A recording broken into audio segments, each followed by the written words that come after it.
మే 22 యోహాను సువార్త 11వ అధ్యాయము 17 నుండి 32 వచనములు.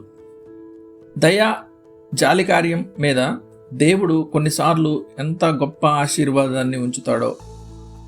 యేసు బేతనీయకు చేరుకున్నప్పుడు మార్తా మరియల ఇల్లు ఇప్పటికే అనేక మంది విలాపకులతో నిండినట్లు కనిపిస్తుంది. ఈ విలాపకుల్లో అనేకులకు ఈ పరిశుద్ధ స్త్రీల అంతర్గత జీవితం గురించి ఏమీ తెలియదనడంలో సందేహం లేదు.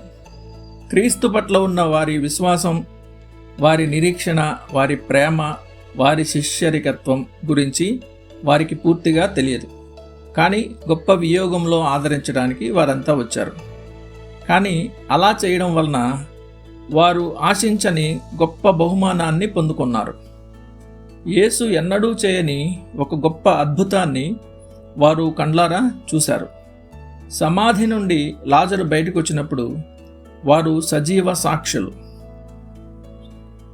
వారిలో అనేకులకు ఆ రోజు ఆత్మీయ జన్మరోజు అని మనం నమ్మవచ్చును.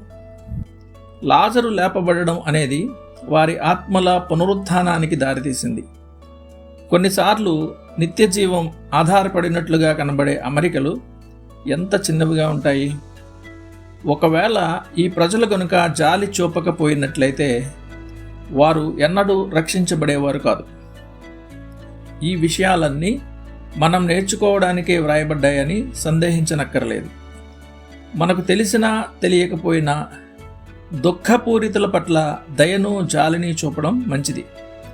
అనాథలను, విధవరాళ్లను వారి శ్రమల్లో సందర్శించడం, ఏడ్చేవారితో ఏడవడం, ఒకరి భారాలను మరొకరు పంచుకోవడం, ఒకరి పట్టింపులు మరొకరు పట్టించుకోవడం, ఇవన్నీ పాపానికి ప్రాయశ్చిత్తం కావు. ఇవి మనల్ని పరలోకానికి తీసుకెళ్ళవు. అయినా ఇది మన హృదయాలకు ఆరోగ్యకరమైన పని. ఇది ఎవరూ తృణీకరించకూడని పని. మన కోసం మాత్రమే జీవించడం దుఃఖభరిత జీవితానికి రహస్యమని కొందరే గుర్తిస్తారు. ఇతరులను సంతోషంగా ఉంచడానికి ప్రయత్నించి లోకంలో కొంచెం మంచి చేయడమే సంతోష జీవితానికి ఒక రహస్యం. మన ప్రభువు చెప్పిన మాటలు విస్మరించబడ్డాయి.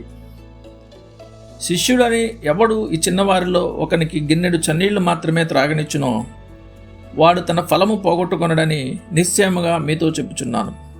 మత్తయి సువార్త 10:42. ధ్యానం కోసం కొరింథీయులకు రాసిన మొదటి పత్రిక 12:26లో వ్రాయబడినట్లు, జాలి కలిగి ఉండడం అనేది ఒక స్వాభావిక లక్షణం మాత్రమే కాదు, అది క్రైస్తవుని దాతృత్వం.